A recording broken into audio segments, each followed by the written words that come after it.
Olá, vamos iniciar nosso módulo sobre organização de sistemas de saúde. Inicialmente, precisamos ter em mente algumas definições muito importantes, certo?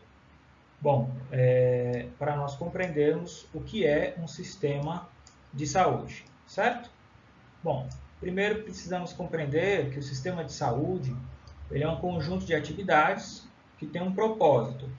E qual seria esse propósito? Promover, restaurar e manter a saúde de uma população. Ele é um sistema social complexo, né? E quando nós falamos em sistemas complexos, nós devemos pensar na dicotomia possível entre sistemas orgânicos, ou seja, sistemas em que as partes todas se encaixam, ou melhor, se relacionam de uma maneira em que não há conflito, ou sistema dialético, que é um sistema em que as partes se relacionam, se encaixam de forma em que existe algum tipo de conflito. Por fim, é importante que nós compreendamos que sistemas de saúde são mais abrangentes do que simplesmente sistemas de serviços de saúde, tá certo? Quando nós falamos sobre sistema de saúde, nós estamos falando sobre um conjunto mais abrangente de iniciativas do que apenas os serviços de saúde. Bom, e quais seriam os componentes de um sistema de saúde? Bom, nessa visão, né, de Frank e Mendes, nós temos o quê? Nós temos um conjunto de instituições que prestam os serviços de saúde. Nós temos, claro, a população, para quem são prestados os serviços. Nós temos instituições que geram recursos para esse sistema, né? E aqui nós entendemos não só recursos financeiros, mas também recursos humanos, insumos, equipamentos. E nós temos também um mediador coletivo, que é o Estado, certo?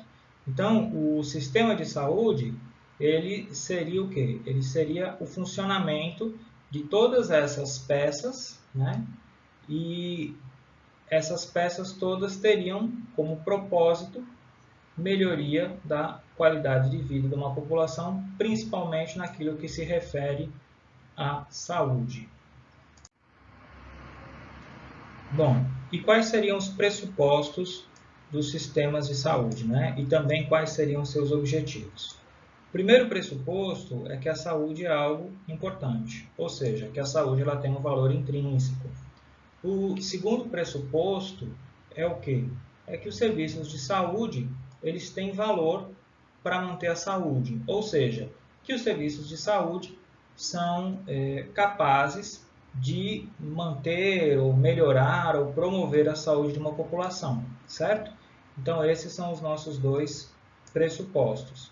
E quais são os objetivos de um sistema de saúde? Bom, um primeiro objetivo é alcançar um nível ótimo de saúde distribuído de maneira equitativa, tá? Proteger todos os cidadãos, né, de maneira adequada para os riscos. Né? Acolhimento, efetividade, eficiência também são objetivos dos sistemas de saúde, certo?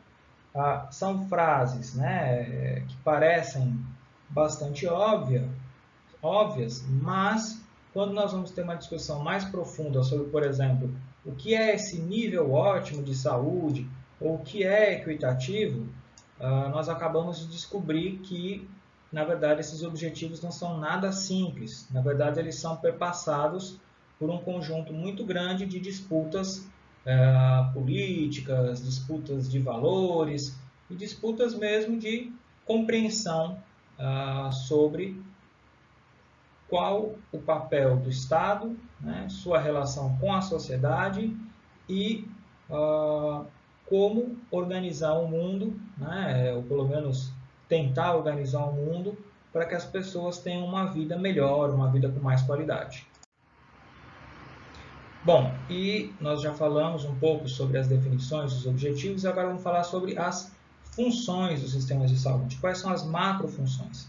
Então, nós vamos usar nessa discussão a perspectiva do Eugênio Vilaça Mendes, né, que ele traça 3 grandes macrofunções para os sistemas de saúde.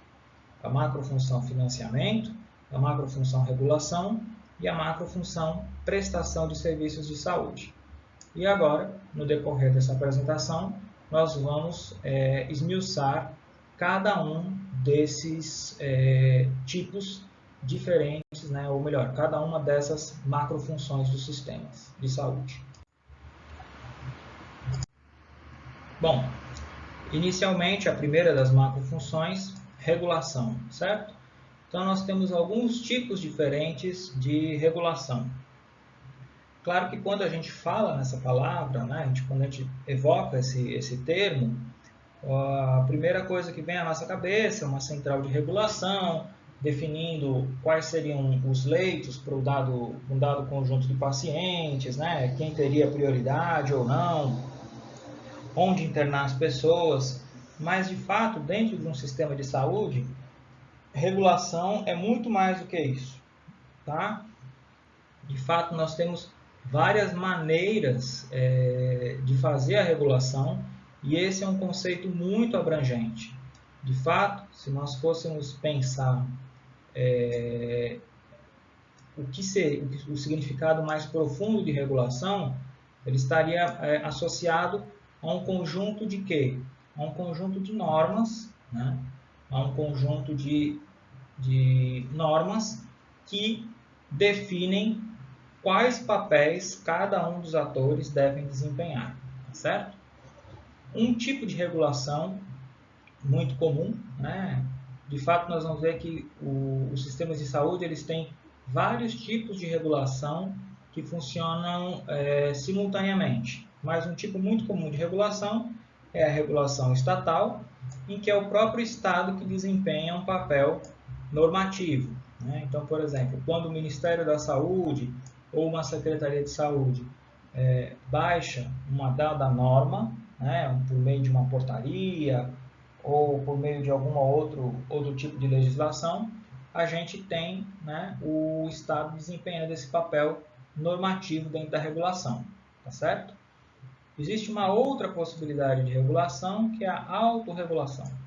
No caso da autorregulação, são os próprios profissionais organizados em instituições corporativas que definem as regras do sistema, que definem as regras do jogo. Então, por exemplo, quando o Conselho Federal de Medicina ou o Conselho Regional de Enfermagem definem uma dada regra, né, sobre como os profissionais daquela categoria devem se comportar, nós estamos tendo o quê? Um processo de autorregulação. Outra possibilidade de regulação é a regulação social, né? E aí nós temos um modelo democrático, que aí você tem os próprios usuários, né, do sistema que se organizam em instituições de controle público. Instituições como, por exemplo, conselhos de saúde. Mas também outras instituições são possíveis, né, como Ministério Público, ouvidorias e a própria mídia, né? Então, é uma forma das pessoas que das pessoas que utilizam o sistema de saúde poderem exercer algum papel de normatização, de interferir, né? Ou melhor, de interferir nas regras desse jogo, ou como a coisa deve funcionar. Por fim, existe uma regulação que ela é mercadológica, tá certo? E aí ela funciona na base do quê? Com base na competição entre os diferentes prestadores de serviço, tá certo? Então, dentro dessa possibilidade de regulação, a decisão, né, as decisões sobre as normas do jogo são tomadas dentro de um modelo de mercado, né? Ou seja, principalmente de modo, de certa forma, bem grosso modo, né, definidas por regras como oferta e procura pelos serviços de saúde, gerando um preço, né? E o preço acaba sendo, entre aspas, a norma para o acesso a algum serviço ou algum bem do serviço de saúde. E aí nós temos vários exemplos de papéis regulatórios, né? Então nós temos um papel regulatório que é conhecido como papel de reitoria, né? Em que aqui nós temos um papel de conduzir a política do sistema de serviços de saúde. Geralmente, né, é um papel exercido por instituições que estão em um nível mais alto, né, como por exemplo o Ministério da Saúde ou a direção de uma Secretaria de Saúde Municipal ou Estadual. Nós temos um papel de normalização, onde são delimitadas as regras, tá certo? E as condições para a participação dos atores. E aí aqui nós temos todo um arcabouço legal que vai desde as leis criadas pelo Congresso, ou leis criadas por assembleias legislativas, leis criadas por câmaras municipais e também toda a normatização infralegal, certo? E por fim nós temos um papel chamado de superintendência, né? E esse papel regulatório ele é responsável por monitorar, avaliar e controlar, tá? Quando a gente vai falar dos sistemas universais de saúde, como o SUS, de fato a gente vê uma aproximação muito grande desses papéis, né? Vários desses papéis eles estão a cargo, por exemplo, do Ministério da Saúde, tá certo? Então a gente vê que o Ministério da Saúde ele tem tanto um papel de reitoria, quanto tem um papel, por exemplo, de normalização infralegal, quanto um papel de superintendência. E as secretarias estaduais e municipais também, elas misturam dentro das suas competências alguns desses papéis, certo? Mas é importante a gente compreender que, principalmente quando a gente fala em normalização, né, não é só o setor de saúde responsável pela normalização. Nós temos, por exemplo, não é nem apenas o setor de saúde, não é só o poder executivo responsável pela normalização, nós temos muito do poder legislativo responsável por isso e, algumas vezes, o poder judiciário, né, com as suas decisões, acaba também influenciando um pouco na normalização do sistema.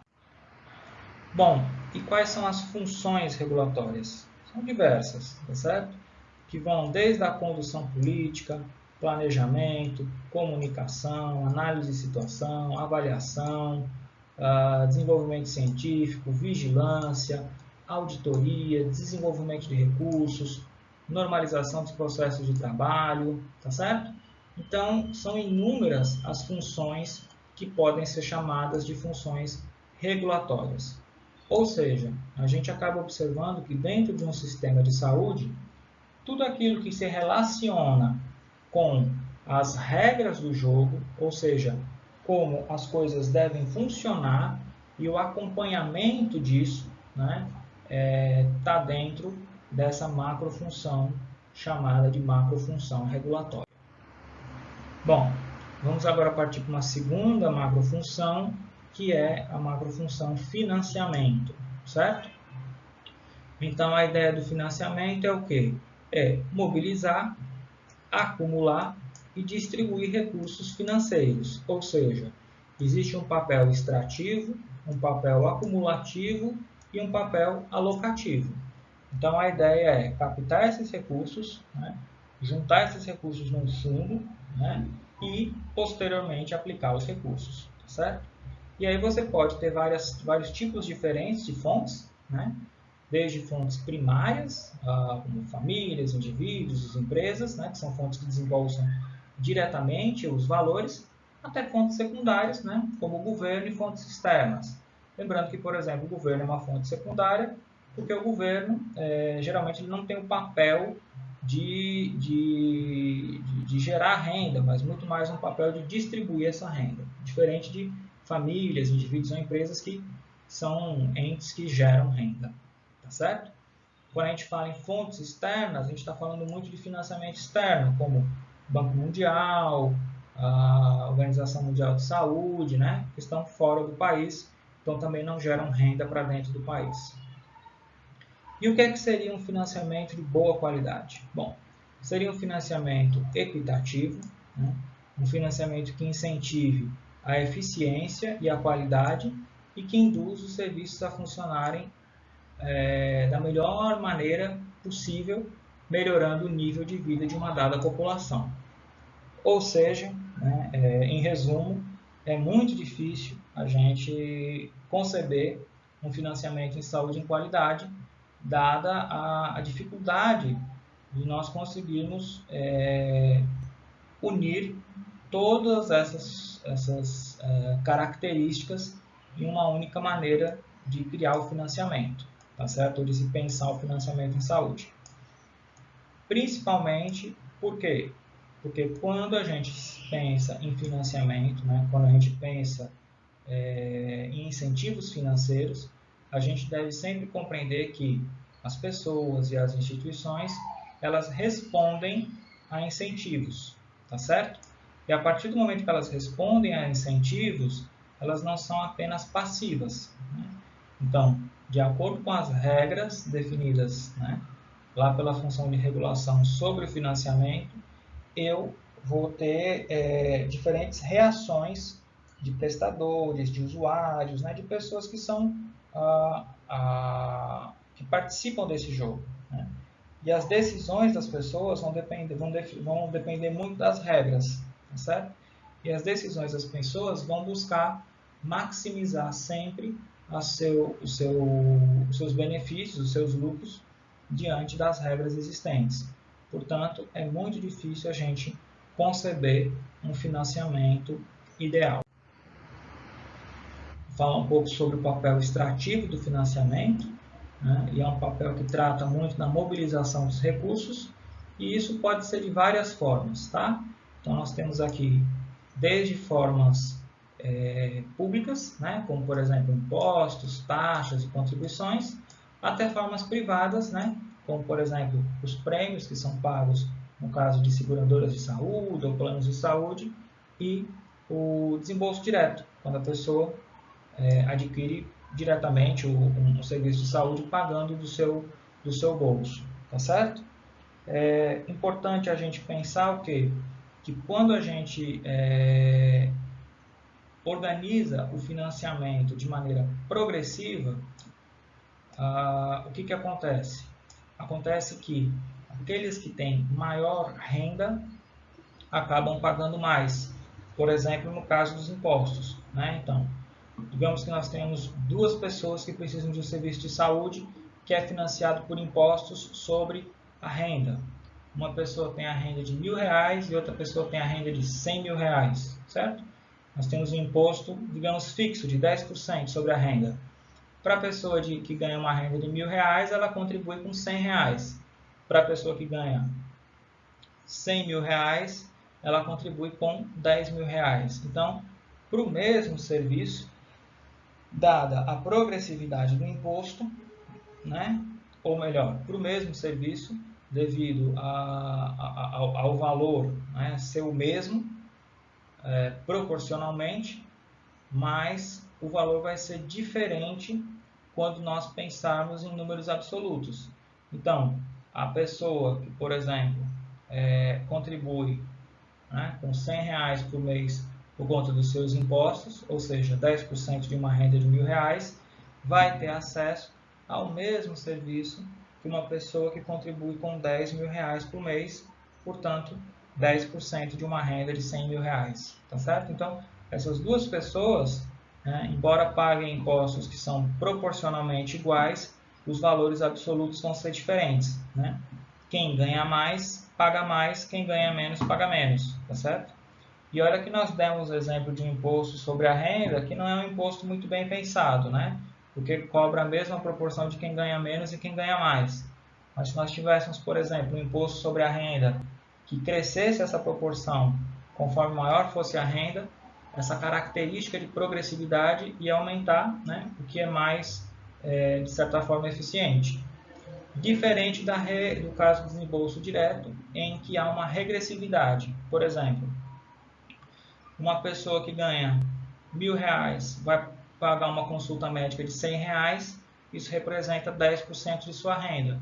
Uma pessoa que ganha R$100.000 vai pagar uma consulta médica de R$100, isso não representa quase nada da sua renda.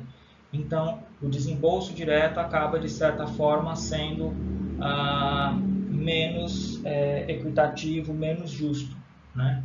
Por quê? Porque onera mais quem ganha menos, certo? Como é que a gente decide se a gente quer algo, né? Que a gente quer um financiamento mais progressivo ou um financiamento mais regressivo, né? Como é que a gente decide isso? Principalmente pelos valores de cada sociedade, certo? Então, há essa decisão, né, de como nós vamos organizar o financiamento, além de estar relacionada a fatores econômicos, de eficácia, eficiência, também está muito relacionada aos valores de cada sociedade. Bom, e quanto ao papel acumulativo, né? Aqui a ideia é você ter uma função de seguro, ou seja, juntar as contribuições de cada um dos indivíduos, né, em um grande fundo, e aí você consegue compartilhar os riscos e as incertezas, tá certo? Então, você vai juntar num fundo só as contribuições de muitas pessoas diferentes, e aí, claro, que algumas dessas pessoas vão acabar precisando de algum serviço de saúde, claro. Só que por a gente ter o dinheiro de muita gente aí junto, né, dinheiro de muita gente aí guardado, claro que nem todas vão precisar ao mesmo tempo, né? E aí a gente consegue compartilhar o risco. Por fim, nós temos o papel alocativo, em que é garantido, por meio dele, a distribuição dos recursos para os prestadores, né? E aí nós temos que lembrar sempre desse trade-off entre equidade e eficiência, e aí vocês vão ter a oportunidade de discutir com mais profundidade esse trade-off na disciplina específica sobre financiamento em saúde, que vocês vão ter, mas fica aqui a dica de que esses dois objetivos de um sistema de saúde, em alguns momentos, vão se contrapor. De certa forma, você tem que escolher por um ou por outro, tá certo?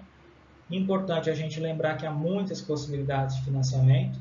A gente coloca algumas delas aqui, né? Cita algumas delas. Série histórica, captação, teto, produção, projeto, incentivo, né? E também na forma de pagamento, né? Dele ser prospectivo ou retrospectivo, ou seja, ser antes ou após o serviço ser realizado, tá certo? Sempre importante a gente ter em mente que todo mundo, né, prestadores e usuários, agem de acordo com os incentivos, ou seja, não há financiamento ideal, né? Ou um financiamento ideal hoje não significa que ele vai ser amanhã, né? A partir dos momentos que as pessoas começarem a compreender como é possível usar as regras do sistema para ganhar mais. E aí nós temos, né, alguns dilemas e contradições do financiamento, né, que a gente tem que lembrar dessa dicotomia entre sistemas universais, como o sistema brasileiro, e sistemas segmentados, né, como, por exemplo, o sistema norte-americano, né? Nós vamos abordar essa discussão de maneira mais profunda na aula sobre sistemas comparados de saúde, mas nós já podemos dizer que os sistemas segmentados, geralmente eles têm mais iniquidade, eles têm uma disparada de custos. Por quê? Porque eles vão cobrar de acordo com a capacidade de cada uma das pessoas pagarem. Então, se as pessoas têm muita possibilidade de pagar, eles acabam cobrando muito também. Temos uma diminuição da qualidade, porque nem todos vão ter alguma condição de pagar. Então, para aquelas pessoas que ganham muito pouco, a gente também não vai conseguir que elas tenham acesso. Então, consequentemente, uma diminuição da proteção social e uma discriminação de preços de acordo com a renda, né? Ou seja, a qualidade do serviço que você vai ter, e não vai ser, a qualidade e o acesso ao serviço não vai ser de acordo com a necessidade, mas vai ser de acordo com a sua capacidade de pagar. E por fim, nós temos uma consolidação de uma força política e econômica, né, por trás desses grandes prestadores de serviços. Ok? Bom, quando nós falamos em prestação de recursos, de serviços, nós temos a última das macrofunções, e aqui nós vamos visar o quê? Uma combinação ideal de recursos, né? Tendo como pressuposto uma estrutura organizacional para produzir bens e serviços, tá certo? E a ideia da prestação de serviços é que esses serviços sejam suficientes para alterar o estado de saúde dos usuários de uma maneira que eles tenham uma melhor condição de saúde. Bom, por fim, né, essas macrofunções, elas não existem isoladamente. De fato, elas vão funcionar de maneira dinâmica, tá certo? Então, nós temos, por exemplo, geralmente, nós temos a regulação e o financiamento sendo chamadas de gestão, tá certo? E, geralmente, nós vamos pensar a gestão por meio de uma concepção da economia que trata dos assuntos da macroeconomia. E, geralmente, ela é exclusivamente pública, tá certo? Quando nós falamos da prestação de serviços, nós temos a abertura para um campo maior de atuação para o setor privado. Então, nós vamos ter um mix de serviços públicos e privados, né? Nós vamos estar aqui no campo da gestão dos serviços e não dos sistemas de serviços, né? Os sistemas de serviços são algo mais abrangente do que apenas os serviços. E aqui nós vamos estar discutindo a macroeconomia e aquilo que é chamado de gerência, ok? Por fim, vamos falar um pouco sobre descentralização em saúde, né, onde a gente observa uma convivência entre tendências opostas, muitas vezes uma relação dialética entre centralizar e descentralizar, tá certo? Mas, de modo geral, a descentralização é deslocamento do poder para a periferia. Vários tipos são possíveis, né? Um deles é a desconcentração, também chamada de descentralização administrativa, quando algumas funções gerenciais são entregues, né, para outro ente, né? Por exemplo, aqui no Ceará você tem a Secretaria Estadual de Saúde e ela entrega algumas funções administrativas para as coordenações regionais de saúde, né? É um tipo de descentralização, portanto, administrativa, já que a diretriz política fica centralizada na CESA, na Secretaria. Um outro tipo de descentralização é chamado de devolução, né, que é a descentralização política. Nesse caso, você tem a entrega total de um determinado serviço ou de uma determinada responsabilidade, como no caso, por exemplo, das secretarias municipais de saúde, que receberam gestão plena, né, dos serviços de saúde que muitas vezes antes eram do Estado ou do governo federal e que estavam dentro do seu território. Nós temos a delegação, em que você transfere a responsabilidades gerenciais para organizações que estão fora da estrutura burocrática para padrão. E aqui nós temos, por exemplo, as organizações sociais fazendo gestão de algumas instituições que antes eram públicas. E, por fim, você tem a privatização, que no caso é a venda, né? A venda de uma transferência, a venda de uma instituição estatal para uma instituição privada, tá? Lembrando que na delegação também você pode ter essa responsabilidade que antes era pública, né? Ela ser também passada, por exemplo, para uma ONG ou alguma instituição que tenha um mix, né? Algum tipo de mix público e privado. Bom, encerramos uma breve discussão sobre os sistemas de saúde, né? Sobre a organização dos sistemas de saúde. E agora vamos continuar nossa discussão tratando dos sistemas comparados de saúde, né? Então, vamos usar muito disso que nós vimos aqui no campo mais teórico para discutir diferentes propostas de sistemas de saúde que nós observamos em vários países, ok? Então, a partir de agora, vamos começar a nossa discussão de sistemas comparados de saúde.